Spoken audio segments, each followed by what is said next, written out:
Minnesota Vikings are going to dismantle the Jacksonville Jaguars this Sunday if they do this. What's going on, guys? Welcome to the Vikings Now by Chad Sports. My name is Patrick Siepman. Coming up on today's show, a little mailbag at the tail half, and then we're going to start off with talking about this game coming your way tomorrow. But before we dive into that, just got to give a thank you to you guys. We're already closing in on 41,000 subs, which is an awesome milestone. I'm actually going to look up real quick. Best Vikings to wear 41. I'm pretty sure one of my favorite players of all time. I don't want to say it right now. As Anthony Harris. Yeah, let's do it for Anthony Harris. Hit 41K for Anthony Harris before game time this Sunday. I would really appreciate it. All right, step number one. How do the Vikings dismantle the Jacksonville Jaguars this weekend? Well, you have an offensive masterclass versus one of the worst defenses in the NFL. This game, the Vikings want to drop 30-plus. It's going to come down to that man right there, Kevin O'Connell. It's going to come down to Sam Darnold. But if they both do their jobs, I think it's going to be an 30-plus game at least from this offense because you're going against one of the worst defenses in the league. Now, points per game, they're 30th. Yards per game, the 31st. Pass yards per game, the 31st. Like, this literally looks like Ed Donatell's defense when I used to show you guys the stats a couple years ago about how bad they were in terms of their statistical rankings and also third down percentage. They're almost giving up a 50% conversion rate. Like, they are really, really bad defensively. And, these four guys right here, shout out the producer Tex for this graphic. This is hot. All four of these guys under 27 years old. Like, honestly, I think this is a game where you almost use Justin Jefferson a little bit more as a decoy. Like, you let Aaron Jones, Addison, TJ Hockenson, let them all eat. I wouldn't be upset if we look up at the end of the game, fourth quarter, it's like, oh, Jefferson's got 30 yards? How the hell did that happen? But you also look at the stats like, oh, Addison's got 100. Hockenson's got 75. Like, Aaron Jones has, 150 total yards on the game. So, really let these guys eat. And then, step number two for defensively, let's just raise hell for whoever is in at quarterback. Probably by the time you're seeing this, we already have an answer for that, whether that's Mac Jones or Trevor Lawrence, but I honestly don't care who it is. This Vikings defense needs to continue what they did last week versus the Colts, as they were awesome. They held the Colts to 0 red zone possessions. They did not reach the Vikings 20-yard line one time last week. Held them to 6 total points. Held them to 229 total yards and only 13 first downs. All that resulted in a negative EPA per play. They were unbelievable. And this is a chance.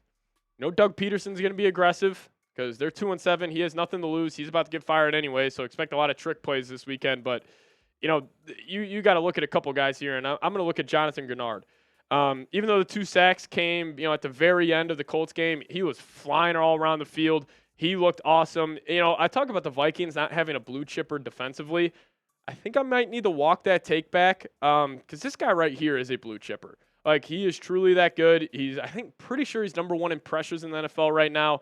He is awesome at getting to the quarterback. He's great against the run. He plays so freaking hard, too. And also, this is the man who breaks down the defense every single pregame. Like, he is the leader of that unit. So watch out for number 58. They have another big game this weekend. Then also this guy, the young gun. Let's get Dallas Turner a sack this weekend. I don't care if it's a scheme sack where the quarterback runs right into him.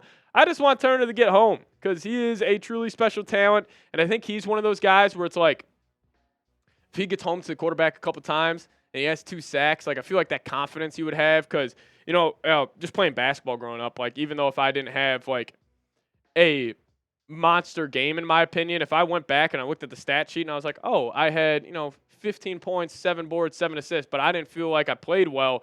Like, if you look at the stat sheet, that can almost kind of serve as some self-confidence for yourself. So, B-Flow, get this man a sack this weekend. And, step number 3 for me, put the NFL back on notice with what is cooking in Minnesota. Because the Colin Cowherds, the Nick Wrights, the Stephen A. Smiths, all these big talking media heads just have no idea what the Vikings are cooking up. And Colin Cowherd, he put out his top 10 teams of the NFL this past week. And it was one of the worst lists I've ever seen in my life. Number 10, the Green Bay Packers. If I'm mistaken, the Vikings went into Lambeau and smacked around Green Bay a couple weeks, or back in week 3, or week 4.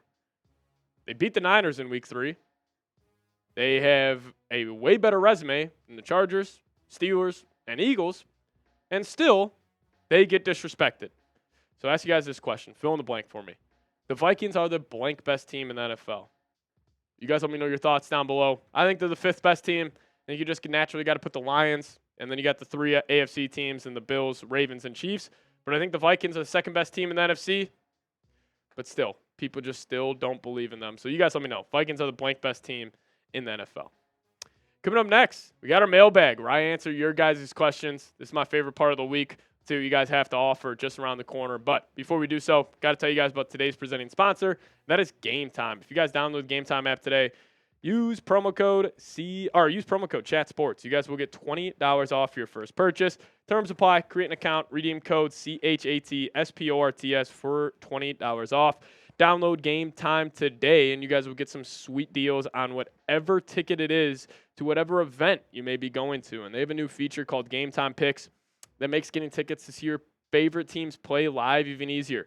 Game Time Picks filters out the fluff to show you incredible deals on great seats, so you don't have to waste time searching through thousands of tickets. Now, my favorite feature of the Game Time app is actually the views from your seat feature, which gets you a panoramic view from your seat in the app before you even buy. And they also have their lowest price guarantee, or Game Time will credit you 110% of the difference. So take the guesswork out of buying tickets with Game Time. Download the Game Time app today. Create an account. Use code ChatSports for $20 off your first purchase. Terms apply. Again, create an account. Redeem code ChatSports for $20 off. Download Game Time today. What time is it? It is game time. Garrett Rusborough coming in, $5 super chat. Appreciate you. Saying the Vikings will be fine. The offseason will be very interesting. If Ingram/Bradbury in purple next season, I will start a riot. Yeah, I mean, I definitely think the Vikes are going to, target interior offensive linemen this free agency class. But I already actually have my number 1 free agent target for the Vikes. It's going to be DJ Reed. I think he's the most underrated corner in the league. If you guys have been watching this channel, I've been calling him a top 10, top 5 corner. I just feel like a lot of it goes, a lot of the love and attention of that Jets secondary does go towards Sauce Gardner. And I think it's honestly just because his freaking first name is Sauce. So, I would go DJ Reed as my number 1 free agent target. I also asked Garrett, what are your thoughts on the deadline? He said the Vikes will be fine. I'm kind of in the same boat. If they didn't go trade for a left tackle previously and, they stayed put yesterday, I would be a little upset. But Cam Robinson, Cam Akers, those were the trades the Vikes made. But let's kick it to Roger Bong, $5, saying the Vikings have been a bottom team for most of my life. But the Wilfs and their staff, facilities, team are now top of the league. Yeah, I mean, the report cards come out every single year, and the Vikings are always first, second, or first in every single category, like facilities, dining hall, everything about the Minnesota Vikings is truly a Class A organization, honestly, a A-plus organization. So, Roger, I hear you, and also I think this is a big reason why we were able to get, some of these bigger name free agents, like Sam Darnold came here. Aaron Jones, Grenard, Van Ginkel, Cashman, they all decided to come play for the Minnesota Vikings. And I think that all starts at the top with the Wilfs. They're a great ownership group, a great ownership family. So really want to give some love to them on today's show. Vikings fan number 1, shout out to you, man. Thanks for watching. Saying Vikings, this is the only year the Vikings have a chance to make the Super Bowl. I actually disagree with you. I think this is the first year of many where the Vikings are going to be contenders. I think they viewed their Super Bowl window as years 1 through 5 while J.J. McCarthy is on his rookie contract. Even if they decide let Sam Darnold go, bring in J.J., I still feel like next year we are a Super Bowl contending team because you guys will realize this. We are going to be big spenders next free agency, and we are going to stack this roster. JJ on a rookie deal, ton of weapons already locked up. I think defensively they're going to really hit it hard in free agency yet again. And then it's just Flores and O'Connell. Can they get it done? So, I hear what you're saying, Vikings fan. I think they're a Super Bowl contender this year, but I really think this is just kind of the base year for the Minnesota Vikings. And then we're really going to see that next step up over the next couple of seasons. Shout out to Rocky. Next question saying, #Vikings. What is the deal with Risner? I honestly don't have a good answer for you. Ed Ingram actually graded out as an 80-plus overall, according to PFF versus the Colts, which I thought was kind of ludicrous. But I think Risner's going to go in there immediately once Ingram has a bad game. But also, I feel like the Vikings coaching staff may be saying, like, do we want, like, because if they bench Ingram, like, he's done. Like, he's going to kill all of his confidence. So I really don't know what the deal is with Risner. I'm honestly cool with Ingram rolling out there as a starting right guard for the rest of the season. But, again, like, we'll have to wait and see how the coaching staff plays that one. And Mac coming in saying, did you notice that on all 3 of Darnold's touchdowns, Oliver, Naylor, and Addison were the exact plays he missed wide open the previous 2 weeks? I did not notice that. And Mac, I'm going to go back and watch those. Thank you for giving me that heads up. I appreciate that. Wow, shout out to you. I'm definitely going to go look at that. And also, you know what I may do? Actually, I'm going to tell you guys this right now. You guys remember that fourth quarter play? Jefferson or Darnold when he threw that interception targeting Justin Jefferson when Addison was wide open. A little prediction here, and shout out to M-Mac for this one. I bet you the Vikings score on that play this weekend, and it's going to be a deep shot to Addison. That is great by M-Mac. Appreciate you, man. That's awesome. Harvey saying, how many seasons of pure football would you take if the Vikings win the Super Bowl this year? Oh, man, that is a question, Harvey. So are we talking like you're a bottom feeder, like you're like the Carolina Panthers level? I'll kind of frame it as that. The Vikings winning a Super Bowl this season would absolutely move mountains for me. Man, you guys are really stumping me right here. I'm gonna go 7 years. No, I'm gonna go 5 years. I don't know if I could do 7 years of being the Panthers. I'm gonna go 5 years. Yeah, that would be my answer. But then again, like, actually, no. Harvey, I'm going to say no years. I don't want to guarantee a Super Bowl to have a bunch of, shitty years like you were saying the years after. I'm going to go no years. I want to do it the easy or the hard way and get it done. But Harvey, I'm just twisting your chain a little bit. Appreciate you.